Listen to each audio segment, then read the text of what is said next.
Olá, pessoal. Então, vou fazer aqui o primeiro vídeo da nossa série falando um pouco sobre o capítulo ou a parte do plano de operações, né, dos nossos TCCs Business Plan. E como vocês acompanham pelo template, a primeira parte fala das capacidades de produção, né?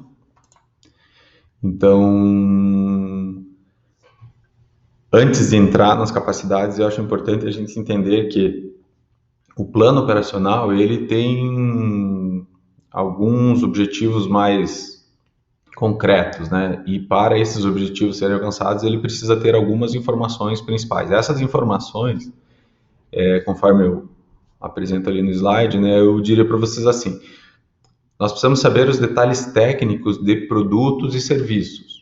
Lá na parte anterior, no marketing, a gente fala de produto, fala de algumas características, mas em tese lá não é a tecnicidade envolvida com o produto, com o serviço que deve ser abordada. É mais do ponto de vista de como é que o consumidor vai visualizar aquilo, mas não necessariamente a produção. Aqui a gente já precisa detalhar alguns aspectos, né, envolvidos. Outros aspectos, claro, as matérias-primas, os insumos e outros agregados necessários, né, para esse processo. Ter clareza da diferença de matéria-prima, de insumos, porque isso tudo vai fazer diferença depois lá no final na análise financeira, né?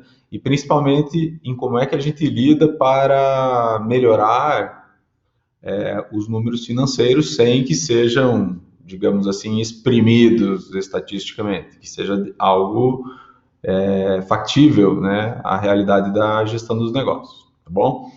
Aí também o processo de fabricação, que é o cerne desse capítulo, né? Como é que a gente produz, e aí precisa ter as etapas, os maquinários, o layout, as pessoas envolvidas, as habilidades envolvidas, os tempos necessários e assim por diante, né? E aí, claro, todas aquelas atividades acessórias, digamos assim, né? Logística reversa, pós-venda, gestão da qualidade, de riscos, né? Tudo isso está envolvido dentro desse processo, desse plano operacional, né? E os três objetivos principais, na minha visão, pelo menos isso não é baseado em livros, nada, é a visão minha, né?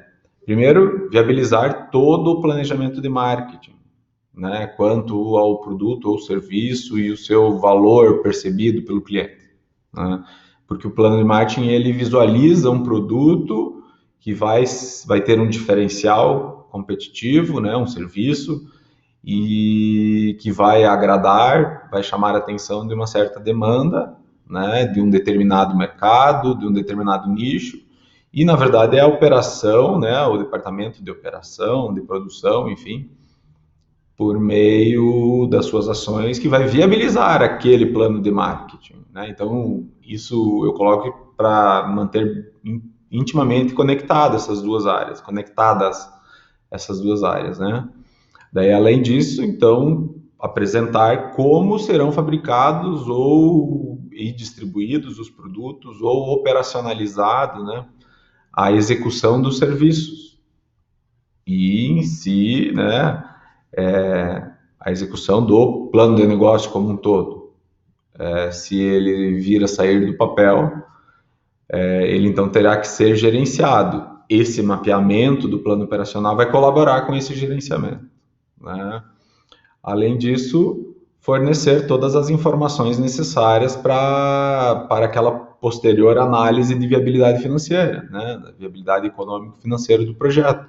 Eu preciso ter noção de custos fixos, dos custos variáveis, noção da demanda de investimento, dos momentos que isso tudo será realizado, né? Para que então eu possa avaliar essa questão de ser viável ou não economicamente o empreendimento, né? E se esse empreendimento se realizar, então o plano operacional ele vai me ajudar também a gerenciar depois, né? Por meio das informações que ali já estão mapeadas, eu já tenho um início para gerenciar de fato a parte financeira também, né? gerar indicadores, acompanhar os indicadores, gerar planos de ações e assim por diante. Então ele tem toda essa função, né?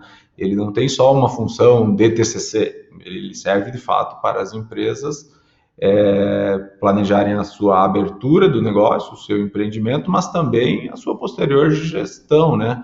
Como um norte inicial de uma empresa que ainda não tem indicadores realizados, né? São os planejados anteriormente, né? E aí dentro, então, desse plano, o primeiro tópico no nosso template é o capacidades de produção, né? As capacidades de produção, elas se dividem em 4, segundo as teorias, né? E faz sentido que seja assim. São a capacidade instalada, a capacidade disponível, a efetiva e a realizada, tá? A instalada é a capacidade total de uma empresa produzir ao longo de 100% do tempo de um determinado período. Então, vamos supor que a gente esteja avaliando a capacidade produtiva de uma empresa ao longo de 7 dias, uma semana. A capacidade instalada é quanto a empresa consegue produzir ao longo de 24 horas vezes 7 dias por semana. Isso quer dizer que a gente não está levando em consideração se a empresa trabalha um turno, ou 2, ou 3, quantos forem, se ela tem um dia de folga ou não, se ela tem perdas planejadas de tempo, né? Por exemplo, horário de almoço, coisas do gênero. Não, ela só leva em consideração o tempo que está aberto, disponível ao longo de um período. Isso é a capacidade instalada. Então, se eu consigo produzir um produto por hora, ao longo de um dia, eu vou conseguir eu vou ter de capacidade instalada 24 unidades de um produto, porque ao longo de um dia eu tenho as 24 horas. Né? A capacidade disponível já leva em consideração os turnos de trabalho que eu vou utilizar. Né? Então, se eu definir que a minha empresa vai trabalhar em um turno de 8 horas por dia, de 8 horas e 15 minutos por dia, durante 6 dias por semana, então a minha capacidade disponível ela vai ser calculada em cima desse tempo, né? 8 horas e 15 minutos, vezes os 6 dias por semana. Aí vai dar um total de horas e eu multiplicando pelo tempo que eu levo para produzir uma unidade do meu produto, eu consigo descobrir a minha capacidade disponível.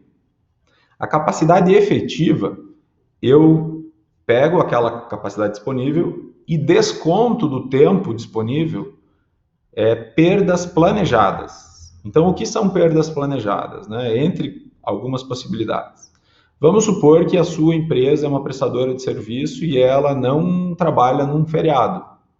Então, se tem um feriado naquele período, é uma perda planejada, porque o feriado já é sabido que existe, você já sabe de antemão, né? Com antecedência. Então, você já desconta aquele período. Mas também questões técnicas do dia a dia da operação. Então, por exemplo, se você sabe que todos os dias você precisa fazer 3 paradas no dia para fazer um setup no teu equipamento, né? Fazer alguma alteração, alguma manutenção preventiva no teu equipamento, né? Vamos supor que você trabalha com impressão e aí nas primeiras 4 horas da manhã você está imprimindo na cor azul algum material.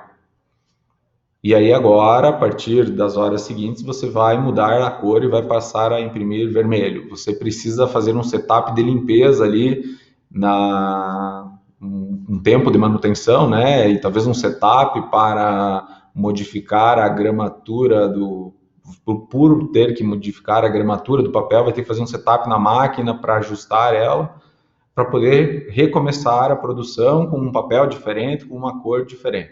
E esse tempo de setup, esses tempos de manutenção, tempos de refeição, de almoço, um tempo, enfim, que são previstos, né? Que são previsíveis, que são planejados, porque você já sabe que vão acontecer, esses tempos eles são descontados. Então, se você vai ficar 8 horas e 15 minutos disponível ao longo de um dia, e você sabe que, sei lá, 45 minutos você vai perder por dia por perdas planejadas, você então vai ter uma capacidade efetiva de 7 horas e meia. E aí é esse tempo que você vai multiplicar pela tua produtividade em unidades, né? E aí, por final, a gente chega na capacidade realizada, que de fato ela não deve, acho que não faz sentido se calcular ela num business plan, porque, como diz o próprio título, e é por isso que tem um asterisco ali, ela é uma capacidade realizada, ela só é possível ser calculada após a realização naquele período de produção.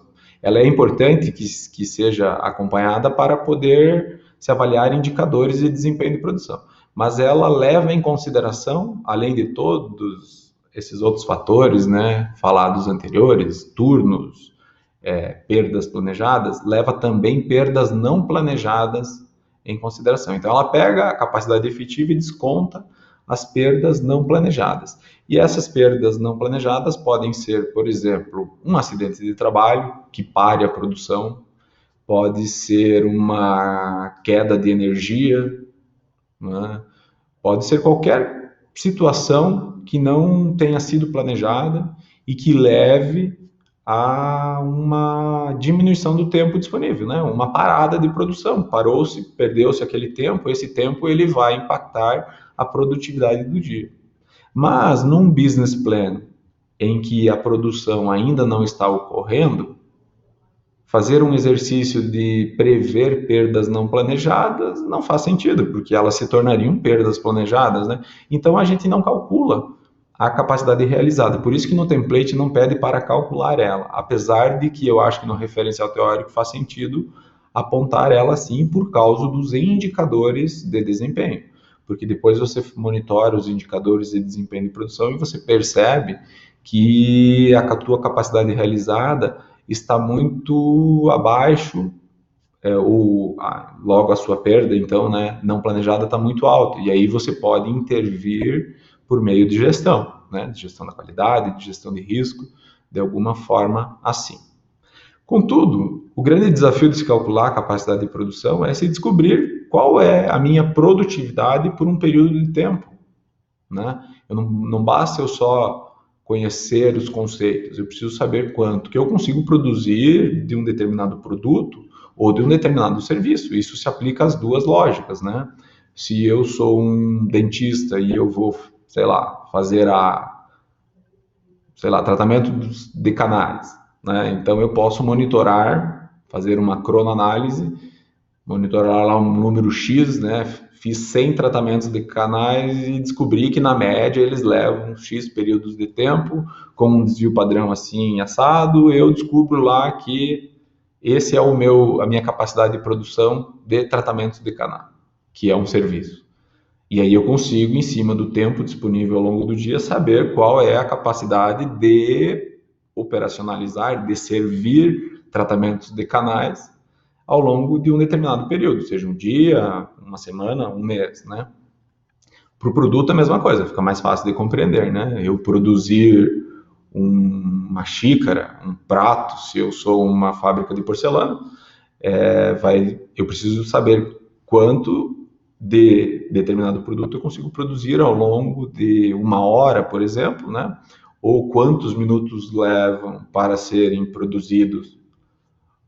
produzido uma unidade, e aí eu aplico essa quantidade em cima desses tempos, né, que eu calculei nas capacidades de produção. Só apresentar as capacidades em tempo fica esquisito, né? Não faz muito sentido. Preciso ter isso em unidades, porque é por meio das unidades que eu vou depois fazer todas as minhas avaliações financeiras. E é por meio dessas avaliações financeiras que talvez depois eu precise retomar a produção e fazer ajustes, aumentar a produção, diminuir a produção, né? Vincular isso também às minhas análises de marketing, às minhas previsões de demanda, porque eu posso ter uma previsão de demanda de 100 unidades por mês e eu vou montar uma empresa com capacidade de produção de 1.000 unidades e ficou disparelho, porque aí lá na hora da análise de viabilidade financeira, esse processo como um todo vai dar prejuízo, digamos assim, né? Vai ser inviável financeiramente. porque o investimento foi muito alto, claro, você investiu para uma fábrica de 1.000 unidades por mês, quando a sua demanda, na verdade, é de 10% disso. Então, é nesse sentido que a gente precisa fazer toda essa avaliação de capacidades de produção, tá bem?